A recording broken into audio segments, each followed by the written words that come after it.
മാസം മുമ്പ് സംസാരിക്കുമ്പോൾ ഇക്ബാൽ സാറ് പറഞ്ഞൊരു സ്റ്റേറ്റ്മെൻറ്റ്, 2 വർഷം മുമ്പ് ഇന്ത്യയിലെ എല്ലാ IIT-കളിലും നമ്മളുടെ കുട്ടികളുണ്ട് എന്ന് പറയാവുന്നിടത്തേക്ക് 2 വർഷം കൊണ്ട് നമുക്ക് വളരാൻ പറ്റി.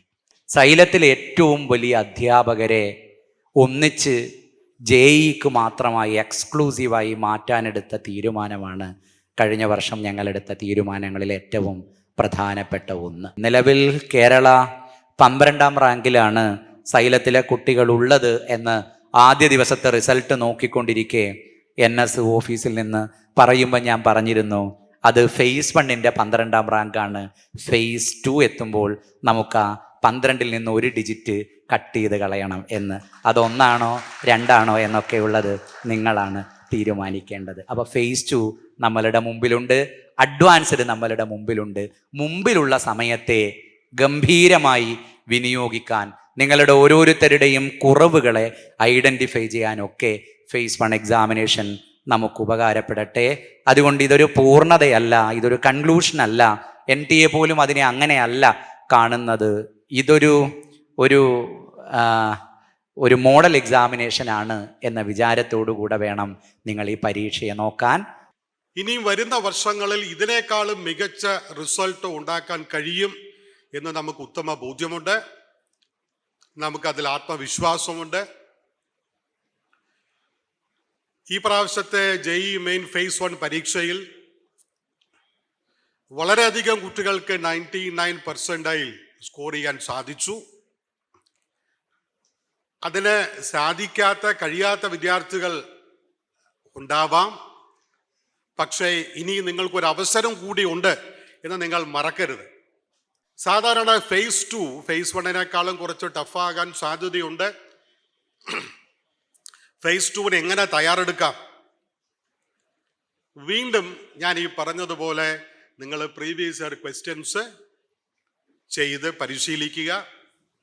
കുറേയധികം ചോദ്യങ്ങൾ ചെയ്ത് കഴിയുമ്പോൾ നമ്മുടെ ബുദ്ധിയിൽ ഈ ചോദ്യങ്ങൾ ചെയ്യാനുള്ള ലോജിക്കുകളുടെ ഒരു കളക്ഷൻ രൂപപ്പെടും. പുതിയ ചോദ്യങ്ങൾ കിട്ടുമ്പോൾ നമുക്ക് ഫെമിലിയർ ആയിട്ടുള്ള ഈ ലോജിക്കുകൾ അപ്ലൈ ചെയ്ത് ആ ചോദ്യം ചെയ്യാൻ സാധിക്കും തീർച്ചയായിട്ടും. അല്ലെങ്കിൽ you can even try combination of these Logix. അപ്പം നമ്മുടെ പക്കൽ ലോജിക്സിൻ്റെ ഒക്കെ ഒരു കോമ്പിനേഷൻ ഉണ്ടാകണമെന്നുണ്ടെങ്കിൽ ധാരാളം ചോദ്യങ്ങൾ ചെയ്തുള്ള മുൻപരിചയം വേണം. ചോദ്യം കണ്ട ഉടനെ ഇത് ഇങ്ങനെയാണ് സോൾവ് ചെയ്യേണ്ടത് എന്ന് നമ്മുടെ ബുദ്ധിയിൽ സ്ട്രൈക്ക് ചെയ്യണമെന്നുണ്ടെങ്കിൽ ഇതൊരു സ്കില്ലാണ് യഥാർത്ഥത്തിൽ. ചോദ്യം കണ്ട ഉടനെ ഇത് ഇങ്ങനെയാണ് പ്രൊസീഡ് ചെയ്യേണ്ടത് എന്ന് നമ്മൾക്ക് തോന്നിപ്പിക്കുന്നത് തന്നെ ഒരു സ്കില്ലാണ്. The skill is known as spontaneity. ഈ പ്രാവശ്യം നിങ്ങൾ പ്രതീക്ഷിച്ച പെർസെന്റൈലിൽ എത്താൻ നിങ്ങൾക്ക് സാധിച്ചിട്ടില്ലെങ്കിൽ പോലും അടുത്ത തവണ തീർച്ചയായിട്ടും നിങ്ങൾക്ക് ഉയർന്ന വിജയം, നല്ല റിസൾട്ട് നിങ്ങൾക്ക് കാഴ്ചവെക്കാൻ സാധിക്കും. ഇനിയിപ്പം നമ്മളുടെ മുന്നിലുള്ളത് ഏകദേശം ഒരു 2-2.5 മാസത്തിനടുത്താണ് നമുക്ക് ടൈം ഉള്ളത്. അപ്പം അതിൽ നിങ്ങൾ പ്രധാനമായിട്ടും ചെയ്യേണ്ടത്, ചില സബ്ജക്റ്റുകൾ നിങ്ങൾക്ക് അത്രയും നല്ല സ്ട്രോങ് ആയിട്ട് നിങ്ങളെ ഹോൾഡിലുണ്ടാവും. അത് varies from person to person. ചിലപ്പോൾ മാത്സ് ആയിരിക്കും, ചിലപ്പോൾ ഫിസിക്സ് ആയിരിക്കും, ചിലപ്പം കെമിസ്ട്രി ആയിരിക്കും. നിങ്ങൾ ഈ പെർസെൻറ്റൈൽ അത് കൃത്യമായിട്ടൊന്ന് അനലൈസ് ചെയ്ത് നോക്കുക. പെർസെൻറ്റൈൽ അനലൈസ് ചെയ്തതിന് ശേഷം നിങ്ങൾ ക്വസ്റ്റ്യൻ പേപ്പർ ഇവിടെ ഒന്ന് കൃത്യമായിട്ട് അനലൈസ് ചെയ്യുക. അപ്പം നിങ്ങൾക്ക് മനസ്സിലാവും നിങ്ങളെ പഠിപ്പിച്ചൊരുക്കിയിരിക്കുന്ന അല്ലെങ്കിൽ എക്സാമിനേഷനിൽ നിങ്ങൾ കണ്ടിരിക്കുന്ന പാറ്റേണിലുള്ള ക്വസ്റ്റ്യൻസ് മാത്രമേ വന്നിട്ടുള്ളൂ. അതിൻ്റെ കൃത്യ എവിഡൻസ് എന്താണെന്ന് വെച്ചിട്ടുണ്ടെങ്കിൽ ഇവിടെ നടന്ന മോക്ക് ടെസ്റ്റുകളിൽ നിങ്ങളുടെ പെർസെൻറ്റൈൽ അല്ലെങ്കിൽ ആ സ്കോർ ഏകദേശം ഏത് രൂപത്തിൽ നിൽക്കുന്നോ അതിനോട് ജസ്റ്റിസ് ചെയ്യുന്ന രീതിയിൽ തന്നെയാണ് നിങ്ങളുടെ ഫൈനൽ സ്കോറും വന്നിരിക്കുന്നത്. മാത്രമല്ല നമ്മളുടെ ഗ്രൂപ്പുകൾ, ഇപ്പോൾ GP സാർ ആണെങ്കിൽ ഫിസിക്സിന് വേണ്ട എല്ലാ കാര്യങ്ങളും സാറ് മുന്നിൽ തന്നെ നയിച്ചും കൊണ്ട് കാര്യങ്ങൾ ചെയ്യുന്നുണ്ട്. മാത്തമാറ്റിക്സ് നമ്മളുടെ ഇക്ബാൽ സാറ് മെറ്റീരിയൽ ആണെങ്കിലും ബാക്കി ക്വസ്റ്റ്യൻ പേപ്പേഴ്സ് ആണെങ്കിലും ബാക്കി എല്ലാ സംഭവത്തിനും വേണ്ട ഗൈഡ് ലൈൻസ് സാറ് ചെയ്യുന്നുണ്ട്. അപ്പം ഓരോ ഡിപ്പാർട്ട്മെൻറ്റും അത്രയും സ്ട്രോങ് ആയിട്ടാണ് കാര്യങ്ങൾ ഇവിടെ ചെയ്യുന്നത്. നിങ്ങൾക്ക് ക്ലാസ്സുകൾ എടുത്തുകൊണ്ടിരുന്ന ടീച്ചേഴ്സിനെ നോക്കിയാൽ കാണാം, വിവിധ സെൻറ്ററുകളിൽ നമ്മളെ പഠിച്ച മക്കളുണ്ട്. എല്ലാ ടീച്ചേഴ്സും തന്നെ ആ ഒരു നാഷണൽ ലെവലിൽ ക്ലാസ്സുകൾ ഹാൻഡിൽ ചെയ്യുന്ന ടീച്ചേഴ്സാണ്. ഏറ്റവും ബെസ്റ്റ് ആയിട്ടുള്ള റിസൾട്ട് നിങ്ങൾ എടുത്തുനിന്ന് എക്സ്ട്രാക്ട് ചെയ്തെടുക്കാൻ പറ്റിയിരിക്കുന്ന ടീച്ചേഴ്സാണ്. അപ്പോൾ കഴിഞ്ഞൊരു 3 വർഷം കൊണ്ട് ഡ്രമാറ്റിക് ആയിട്ടുള്ളൊരു ചേഞ്ച് നമ്മുടെ കേരളത്തിൻ്റെ JEE ലാൻഡ്സ്കേപ്പിൽ നമുക്ക് ഉണ്ടാക്കിയെടുക്കാൻ പറ്റിയിട്ടുണ്ട്.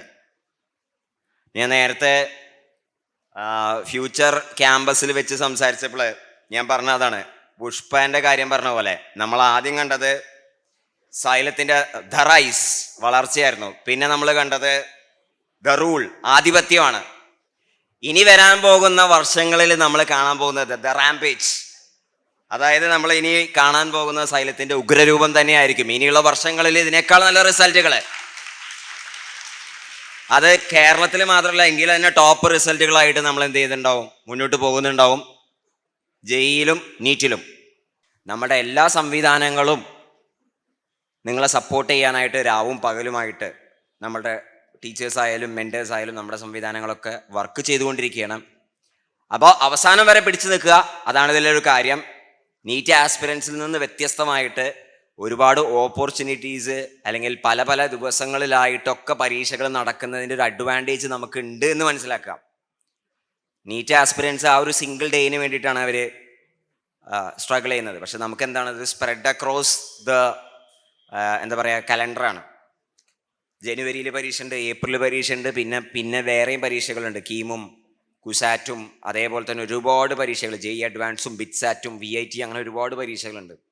അപ്പം എല്ലാ പരീക്ഷകൾക്കും സീരിയസ് ആയിട്ട് തന്നെ പ്രിപ്പയർ ചെയ്യാം. നമ്മളെല്ലാവരും കൂടെ ഉണ്ട്. നിങ്ങൾ എഴുതിയ എക്സാം അത്ര എളുപ്പമുള്ള എക്സാം ഒന്നുമല്ല. അതായത് ഈ വർഷത്തെ JEE main phase 1 question paper release ചെയ്ത സമയത്ത്, ഇപ്പോൾ ഞാൻ കഴിഞ്ഞ ദിവസങ്ങളിലായിട്ട് ആ ക്വസ്റ്റ്യൻ പേപ്പറിലൂടെ പോയിരുന്നു. ഞാൻ ക്വസ്റ്റ്യൻ പേപ്പർ റെക്കോർഡ് ചെയ്യുന്ന തിരക്കിനിടയിൽ കഴിഞ്ഞ 5 വർഷത്തിനിടയിൽ ഞാൻ കണ്ട 2020 ശേഷം ഇറങ്ങിയിട്ടുള്ള ഫിസിക്സിൻ്റെ ക്വസ്റ്റ്യൻ പേപ്പേഴ്സിൽ JEE മെയിൻ്റെ ക്വസ്റ്റ്യൻ പേപ്പറിൽ ഏറ്റവും ടഫസ്റ്റ് ക്വസ്റ്റ്യൻ പേപ്പർ ഞാൻ കണ്ടത് ഈ കഴിഞ്ഞ എക്സാമിലെ 28-ാം തീയതി നടന്ന ഷിഫ്റ്റ് 1 നടന്ന ക്വസ്റ്റ്യൻ പേപ്പറിലാണ് ഞാൻ കണ്ടിട്ടുള്ളത്. അപ്പം ഞാൻ പറഞ്ഞു വരുന്നത്, ഈ നിങ്ങൾ ഇനി വരാൻ പോകുന്ന എക്സാം ഇത്ര ടഫ് ആയിരിക്കില്ല എന്നാണ് എനിക്ക് ആദ്യം പറയാനുള്ളത്. ഫേസ് 2 അല്ലെങ്കിൽ ഏറ്റവും ടഫായിട്ടുള്ള ഒരു ക്വസ്റ്റ്യൻ പേപ്പറിലൂടെ നിങ്ങൾ പോയി കഴിഞ്ഞു.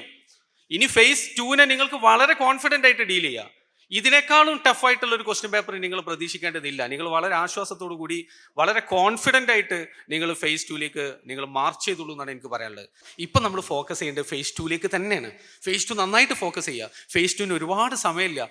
ഏപ്രിൽ 1 മുതൽ നമുക്ക് ഫേസ് 2 സ്റ്റാർട്ട് ചെയ്യാണ്. എന്ന് വെച്ചാൽ ഇനി നമുക്ക് അറൗണ്ട് 45 ഡേയ്സ് ഇല്ല. കാരണം ഇത് ഫെബ്രുവരിയാണ് മന്ത്, അത് നിങ്ങൾക്ക് ഓർമ്മ വേണം. അപ്പോൾ അതുകൊണ്ട് നമുക്ക് 1 മാസമേ നമുക്ക് ശരിക്കും കാണാനുള്ളൂ. അപ്പോൾ 1 മാസം കഴിഞ്ഞാൽ ഫേസ് 2 ആണ്. ആ ഫേസ് 2 കഴിഞ്ഞതിന് ശേഷം വീണ്ടും നമ്മൾ എക്സ്ക്ലൂസീവ്ലി ഫോർ അഡ്വാൻസിൻ്റെ ക്വസ്റ്റ്യൻസിൻ്റെ പ്രാക്ടീസും ഒക്കെ ആയിട്ട് വീണ്ടും സൈലം നിങ്ങളുടെ കൂടെ ഉണ്ടാകും. നിങ്ങളോട് അന്ന് ഞങ്ങളൊക്കെ വന്ന് പറഞ്ഞെന്താ, ഏറ്റവും മാർക്ക് സ്കോർ ചെയ്യാൻ ഏറ്റവും ബെസ്റ്റ് ഏതാ, ഫേസ് 1 ആണ്. ഫേസ് 2 കുറച്ചും കൂടെ സീരിയസ് ആയിട്ടുള്ള ആസ്പിരൻസ് വരാൻ സാധ്യത ഉണ്ട് എന്നൊക്കെ പറഞ്ഞിട്ടുണ്ട്. പക്ഷെ ആ ഫേസ് 1 കഴിഞ്ഞു. ഇനി നമ്മുടെ ഫോക്കസ് ഫേസ് 2 ഫേസ് 1 മാർക്ക് കുറഞ്ഞ ഒരാൾക്ക് ഒരിക്കലും ഫേസ് 2 കൂടൂല എന്ന് ആരും പറഞ്ഞില്ല. അപ്പൊ നമുക്ക് കൂട്ടണം. അതിന് എക്സാമ്പിളാണ് സാന്ദ്രക്ക് ഫേസ് 1 പുവർ റിസൾട്ട്, ഫേസ് 2 ഗംഭീര റിസൾട്ട് വാങ്ങി, ശേഷം അഡ്വാൻസും എഴുതി അഡ്വാൻസും ക്രാക്ക് ചെയ്തു. അപ്പൊ it's possible. All the best. Thank you. Eyes on the prize, getting at the truth from the lies in disguise. Shooting up the ocean floor to the skies. I go beyond skies. I'm leveling up, living life, fly size. Got a rock steady mind, ain't nobody gotta stop me. I take him down, I'm the one man army. Call me, will never mercy, I succeed. You know who this is, I'm bringing the heat. And they call me dog, who your cheat. Don't be giving up.